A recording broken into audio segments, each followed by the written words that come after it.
Bem-vindo ao quarto e último vídeo dessa série, dessa sequência que nós estamos fazendo aqui, sobre a questão do destino e cuidados paliativos.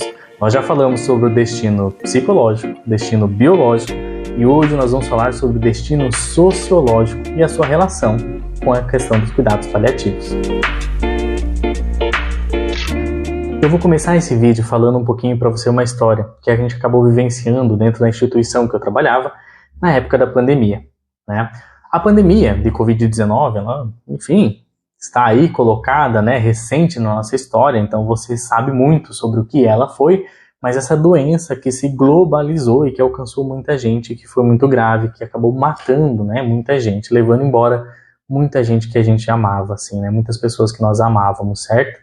E a gente que estava na instituição de saúde, a gente sofreu muito com algumas coisas, né?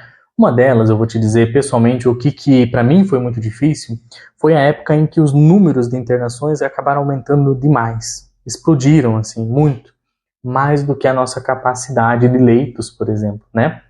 Então, nessa época, foi quando eu, enquanto psicólogo do Cuidados Paliativos, fui convidado pela direção da instituição a compor a linha de frente, a ir para o setor de Cuidados Paliativos. E eu fiquei 3 meses atuando somente na linha de frente, somente com pacientes com Covid-19, né? Lá eu fiz vários atendimentos a familiares, aos pacientes, e, enfim, foi muito difícil.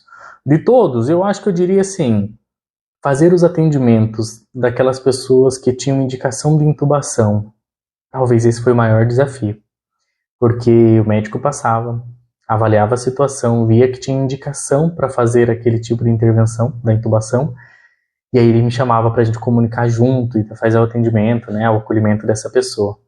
E como era difícil, porque eu via nos olhos dela que ela sentia medo. Medo de partir, medo de não estar mais aqui. E muitos partiam, muitos não voltavam da intubação, né? Então era uma situação muito difícil. Dentre essas situações, estar numa instituição que acabou tendo, né, em alguns momentos, mais pessoas para internar do que leitos em UTI, fez com que a instituição precisasse buscar alternativas e critérios para como distribuir aquele recurso que no momento era escasso. E aí me chamaram então para fazer parte dessa comissão de gestão de recursos escassos, né, que é basicamente responder a pergunta: se tiver 2 pessoas precisando de leito e eu tiver só 1 leito, quem vai? Quem a gente interna? Começar a pensar, então, critérios, né? A partir de vários estudos, várias revisões da literatura e várias questões que eram clínicas, acabou-se chegando a um protocolo de, se isso acontecer, como é que nós vamos tomar essa decisão? Que é um ponto bem importante, né?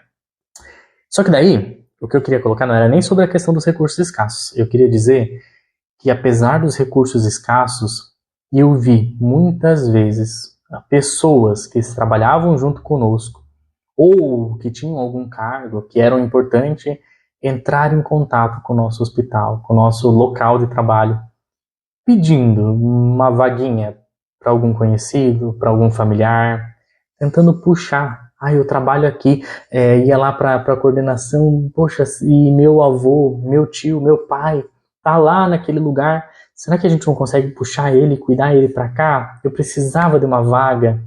E aí até aí, sabe, não é uma questão de julgamento, simplesmente, pura e simplesmente, porque assim, uma situação extrema, e se tivesse alguém da tua família, alguém que você ama muito precisando, será que a gente não consideraria fazer isso? Não sei. Aí que tá. É aqui nesse ponto que eu quero pensar, porque Viktor Frankl, quando ele vai falar sobre a questão dos sentidos de vida e dos destinos sociológicos, um dos pontos que ele retoma é a questão do próprio campo de concentração que ele viveu, né, os campos de concentração nazista, em que ele passou algum tempo lá também, ele foi um sobrevivente, né, de lá daquela situação, em que ele diz, lá naquelas situações, naqueles lugares, a vida e os valores eram deturpados, porque não existia dignidade, não existia humanidade, existia tortura, sofrimento e dor, né? Diante desses extremos, que colocam à prova os nossos valores, será que eles permanecem imutáveis? Será que diante de um extremo em que você precise brigar pela sua sobrevivência ou sobrevivência de alguém que você ama, será que os valores continuam os mesmos, por exemplo? Não sei, mas é aí que ele pergunta isso. Então ele vai dizer, existe algo colocado no mundo, que a gente pode chamar talvez de destino sociológico, que é essa questão social que cerca a pessoa e que talvez não é uma escolha dela, né? Então, por exemplo, assim, se a gente for pensar nessa situação, ninguém escolheu estar passando por aquilo, ninguém escolheu que o seu familiar tivesse uma doença grave e que precisasse desse tipo de suporte.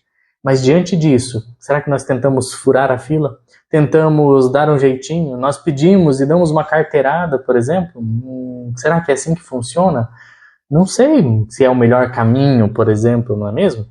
Mas o que Frankl fala é que mesmo diante dessas situações sociais que o cercam, que a pessoa não escolheu, ainda há um grau de liberdade de atuação. Então, não é porque a pessoa estava no campo de concentração que ela tinha que virar um animal ou algo animalesco que brigasse brutalmente por sua sobrevivência, mesmo que tivesse que matar o colega do lado, por exemplo.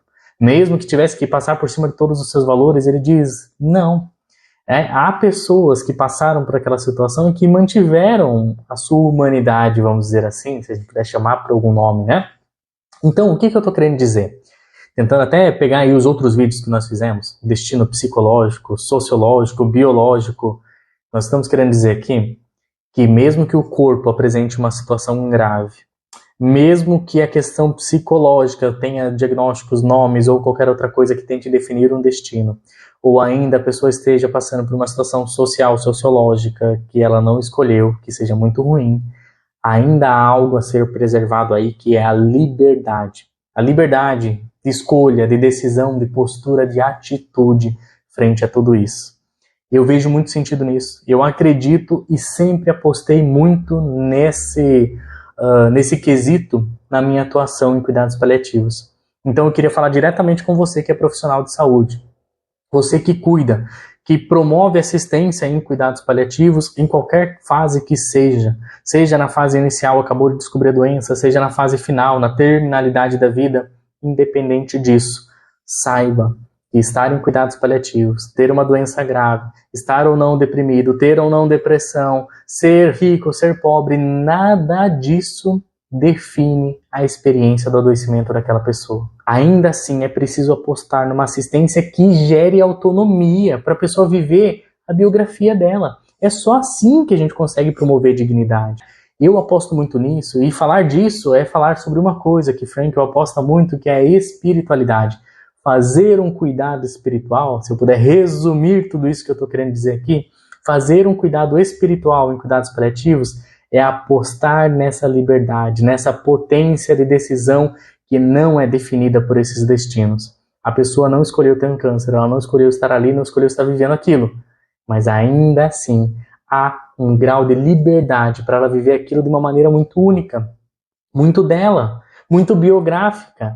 Só que a sua atuação em cuidados paliativos, a sua técnica, você nutricionista, psicólogo, médico, serviço social, fisioterapeuta, enfermeiro, enfermeira, a sua técnica tem que potencializar isso. Se o seu agir em cuidados paliativos é protocolar e rígido, não estou falando de protocolar assim, eu tenho um norte, eu tenho um POP lá para seguir, não. Estou falando de protocolar no sentido de rígido, que não permite que a vida adentre a esses cuidados, você não vai promover um cuidado espiritual digno daquela vida que se apresenta. Cuidado espiritual que eu estou dizendo aqui é um cuidado que leva e que integra a espiritualidade no teu dia a dia. Diferente de um cuidado espiritual feito por alguém que é um cuidador espiritual especializado. Nós estamos falando aqui de coisas diferentes. Eu estou falando sobre um cuidado que integra a espiritualidade no dia a dia. É só assim. É só se você fizer esse tipo de aposta e se você parar para pensar como que a sua atuação, a sua técnica, como que a tua profissão pode potencializar isso. Então lembre, nenhum desses destinos aprisiona ou sentencia. Pelo contrário. Eles simplesmente dizem, essa é a condição básica que a pessoa está colocada, uma facticidade que talvez ela não escolheu. Mas daí adiante é aprendizado, é a abertura para o ineditismo, é a abertura para a possibilidade e para a liberdade de escolha, de decisão. Só assim, alguém que está passando por uma situação de cuidados paliativos, passando por uma situação de um adoecimento grave, só assim ela vai conseguir chegar numa vida autêntica. E o bem viver, ele está muito ligado a isso, não está ligado a sorrir o tempo todo, ele não está ligado a ter ou não aquela situação, ele está ligado a uma atitude autêntica frente aos seus valores e crenças, né? Então era isso que eu queria trazer um pouquinho para você sobre a questão dos destinos. E respondendo a pergunta do primeiro vídeo, qual é o destino de alguém em cuidados paliativos? Na melhor das hipóteses, uma vida autêntica, certo? Nos vemos por aí. Segue lá no Kurashiki Psicologia no Instagram. Fica por aqui no canal, se inscreve também, curte esse vídeo se você gostou. Manda para alguém se você acha que pode ajudar as pessoas a pensarem mais sobre isso. E nos vemos nas próximas postagens, conteúdos, vídeos, aulas, eventos. Nos vemos. Muito bom ter você por aqui, viu? Um abraço.